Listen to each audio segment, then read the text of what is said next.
سماعت فرما لیجیے. یا نبی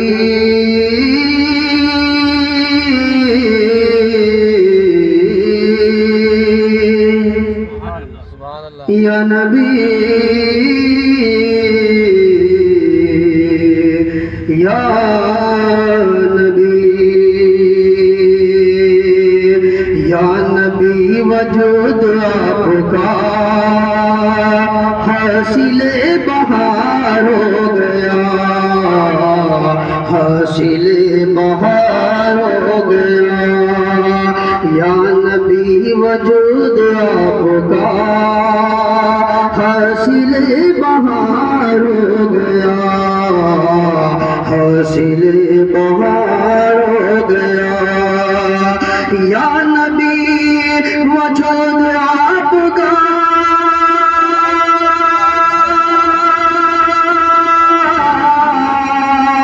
حاصل بہار ہو گیا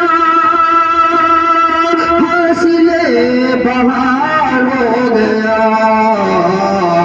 آپ کے قدم کو چوم کر آپ کے قدم کو چوم کر خار خوشبودار ہو گیا خار خوشبودار ہو گیا آپ کے قدم کو چوم کر خار خوشبودار ہو گیا خار خوشبودار ہو گیا. اور تمام علماء کرام کی جانب سے بالخصوص یہ شعر آپ لوگوں کی خدمت میں پیش کر رہا ہوں. سماعت فرما لیجیے کہ جب پڑی نگاہ مصطفیٰ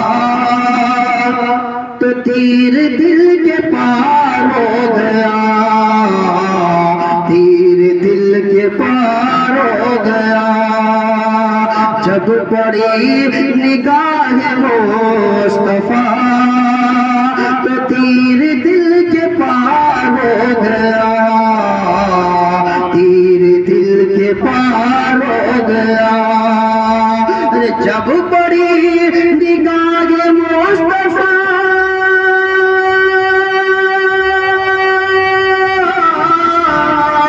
تو تیر دل کے پار ہو گیا تیر دل کے پار ہو گیا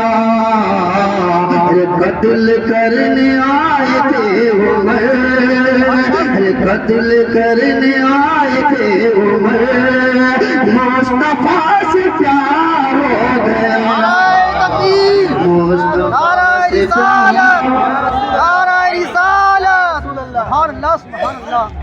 یہ ہمارے شبیر بھائی جو ہے اس شعر کو دوبارہ پڑھنے کے لیے حکم دیے ہیں اس لیے آپ حضرات دوبارہ ملاحظہ فرما لیجیے کہ جب پڑی نگاہ مصطفیٰ تو تیر دل کے پار ہو گیا تیر دل کے پار ہو گیا جب پڑی نگاہ مصطفیٰ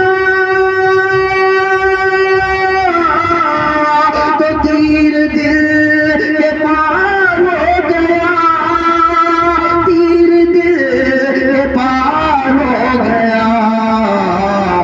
قتل کرنے آئے تھے عمر قتل کرنے آئے تھے عمر مصطفیٰ سے پیار ہو گیا مصطفیٰ سے پیار ہو گیا قتل کرنے آئے تھے عمر مصطفیٰ سے پیار ہو گیا مصطفیٰ سے پیار ہو گیا. آج یہاں جو آپ لوگ بیٹھے ہیں کن کی یاد میں بیٹھے ہیں؟ غوث پاک کیا کن کی یاد میں کن کی محبت میں غوث پاک کی نسبت میں غوث پاک کی محبت میں بیٹھے ہیں نا تو ہمارے غوث کی کیا شان ہے شعر میں ملاحظہ فرمائیں. قتل کرنے آئے تھے عمر مصطفیٰ سے پیار ہو گیا مصطفیٰ سے پیار ہو گیا غوث کی یہ شان دیکھیے بااثر زبان دیکھیے غوث کی یہ شان دیکھیے بااثر زبان دیکھیے کہ غوث کی یہ شان دیکھیے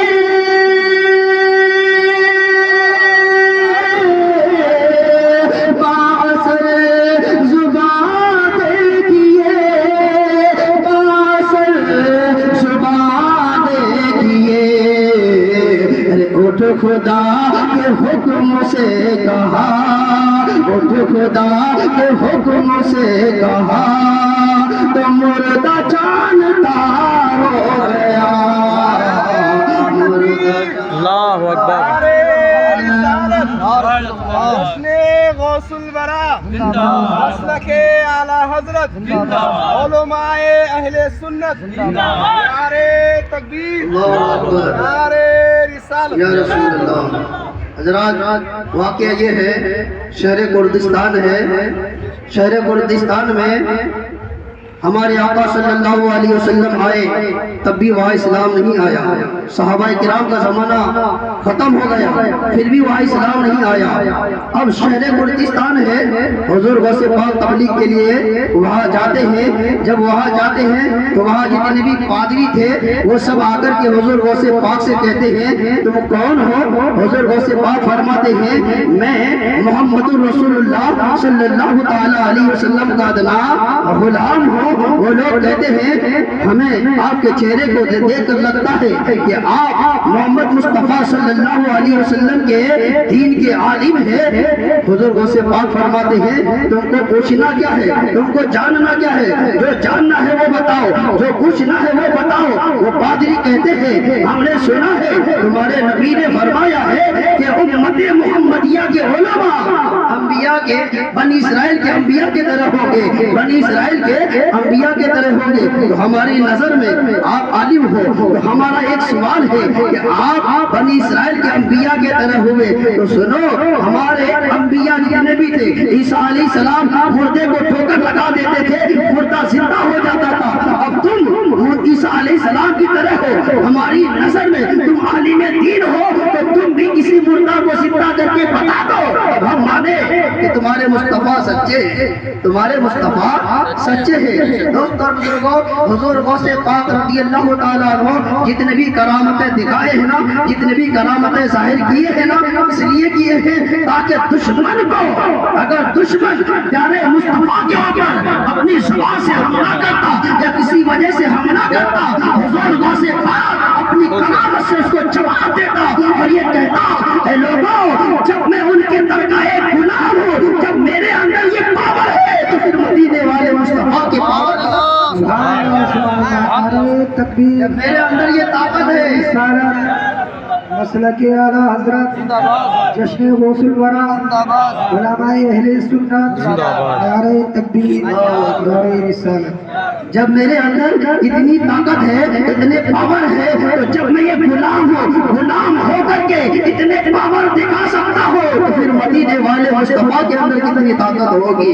تو میرے دوست اور بزرگوں، حضور غوث پاک نے فرمایا بتاؤ تم کیا جاننا چاہتے ہو، تم کیا دیکھنا چاہتے ہو؟ وہ پادری کہتا ہے کہ سنو ہمارے نبی عیسیٰ علیہ السلام مردے کو زندہ کرتے تھے، تم بھی مردہ زندہ کر کے دکھا دو تو ہم جان جائیں کہ محمد مصطفیٰ صلی اللہ علیہ وسلم اللہ کے نبی ہے۔ میرے دوستو حضور غوث پاک فرماتے ہیں بس اتنی سی بات ہے، اسی وجہ سے تم میرے محبوب کو نہیں مانتے ہو، میرے مصطفیٰ کو نہیں مانتے ہو۔ چلو تم بتاؤ جس مردے کو زندہ کرنے کے لیے کہو گے عبد القادر اسی مردے کو زندہ کر کے دکھا دے گا۔ میرے دوست اور بزرگوں، پادری نے کہا اچھا یہ بات ہے تم مردہ زندہ کر کے دکھاؤ گے؟ ہاں میں مردہ زندہ کر کے دکھاؤں گا۔ شہر میں اعلان ہو گیا کہ عبد القادر مردہ کو زندہ کر کے دکھائے گا، قبرستان لے کر کے جایا گیا۔ میرے دوستوں جتنے بھی شہر میں لوگ ہیں سارے شہر کے لوگ دیکھنے کے لیے آ گئے۔ حضور غوث پاک جاتے ہیں، تمام پادری بھی جاتے ہیں اور جانے کے بعد حضور غوث پاک فرماتے ہیں اے پادری تم بتاؤ کس مردے کو زندہ کرنا ہے وہ پادری ایک قبر کی طرف اشارہ کرتا ہے اور اشارہ کر کے کہتے ہیں اس مردے کو زندہ کر کے دکھا دو. میرے غوث پاک فرماتے ہیں تم یہ بتاؤ عیسیٰ علیہ السلام کیا کہہ کے مردے کو زندہ کرتے تھے؟ پادری کہنے لگے کہ تم پہ زندہ کہتے ٹھوکر لگا دیتے مردہ زندہ ہو جاتا تھا. حضور غوث پاک فرماتے ہیں اے پادری یہ مردہ ابھی جس حالت میں ہے اس حالت میں اٹھاؤ یا دنیا میں جس حالت میں رہتا تھا اس حالت سبحان اللہ سبحان اللہ. ابھی جس حالت میں قبر میں لیٹا ہے اس حالت میں اٹھاؤ یا جس حالت میں دنیا میں رہتا تھا اس حالت میں اٹھاؤ. میرے دوستو وہ پادری کہنے لگے دنیا میں جس حالت میں رہتا تھا اسی حالت میں اٹھاؤ. حضور غوث پاک قبر کے پاس جاتے ہیں. تمام لوگ اپنے مزے کی آنکھوں سے دیکھ رہے ہیں. میرے دوستو جیسے ہی حضور غوث پاک قبر کے پاس جاتے ہیں اور جانے کے بعد اپنے پیر سے ایک ٹھوکر لگاتے ہیں اور کہتے ہیں ابھی ٹھوکر لگانا تھا کہ مردہ زندہ ہو جاتا. مردہ زندہ ہو جاتا ہے اور کس حالت میں وہ دنیا میں ڈھول بجاتا تھا. کیا کرتا تھا؟ ڈھول بجاتا تھا. ڈھول لے کر کے اٹھتا ہے اور اٹھنے کے بعد کہتا ہے کہ کیا قیامت آ گئی؟ کیا قیامت آ گئی؟ حضور غوث پاک فرماتے ہیں نہیں نہیں قیامت نہیں آئی ہے. تم یہ بتاؤ کس کی امتی ہو؟ کس کے امتی ہو؟ وہ مردہ کہتا ہے کہ دانیال علیہ السلام کی امت میں سے ہوں. دانیال علیہ السلام کے امت میں سے ہو. پھر وہ کہتا ہے مجھے کس لیے جگایا گیا, مجھے کس لیے اٹھایا گیا؟ میرے دوستوں تو حضور غوث پاک فرماتے ہیں یہ لوگ محمد مصطفیٰ صلی اللہ علیہ وسلم کو آخری نبی نہیں مانتے ہیں, خدا کے محبوب نہیں مانتے ہیں. تو بتا محمد مصطفیٰ کون ہے؟ تو مردہ اٹھ کر کے کہتا ہے اے لوگوں سنو جو محمد مصطفیٰ صلی اللہ علیہ وسلم کو نبی نہیں مانے گا جہنم میں جا کر کے عذاب کا. سبحان اللہ. مردہ اٹھ کر کے میرے مصطفیٰ کی نبوت کی گواہی دے رہے تھے اور دلوا کون رہے تھے؟ حضور غوث پاک. اسی وجہ سے ہم یہ کہتے ہیں کہ رسولوں میں میرے مصطفیٰ کے برابر کوئی نہیں. رسولوں میں میرے رسول کا کوئی جواب نہیں. رسولوں میں میرا نبی لاجواب, میرا رسول لاجواب, اور ولیوں میں غوث پاک لاجواب, ولیوں میں غوث اعظم لاجواب. رسولوں میں میرا رسول رسول اعظم, ولیوں میں غوث پاک غوث اعظم. وہ بھی لاجواب یہ بھی لاجواب, وہ بھی بے مثال یہ بھی بے مثال. میرے دوست اور بزرگوں اس لیے ہمیں تین چیز ضروری ہے. تین چیز کیا؟ ایک خدا کی عبادت, یہ تین باتیں یاد رکھیے گا. ایک خدا کی عبادت, اور دوسرا رسول کی محبت, اور تیسری چیز اولیاء کرام سے نسبت. یہ تینوں چیز اگر ہمارے پاس ہے دنیا بھی ہماری آباد ہے, قبر بھی آباد ہے, اور حشر میں جنت ہی جنت ہے. بارگاہ مولا کریم ہم سبوں کو ہدایت کی توفیق عطا فرمائے. میں آپ لوگوں کے درمیان رہتا ہوں. میری تقریر آپ لوگ عیدگاہ شاہی جامع مسجد میں سنتے رہتے ہیں. ہمارے جو معزز مہمان کوٹا سے تشریف لے کر کے آئے ہیں, میری بھی تمنا ہے کہ ہم لوگ ان کی تقریر سنیں. السلام علیکم. وعلیکم السلام.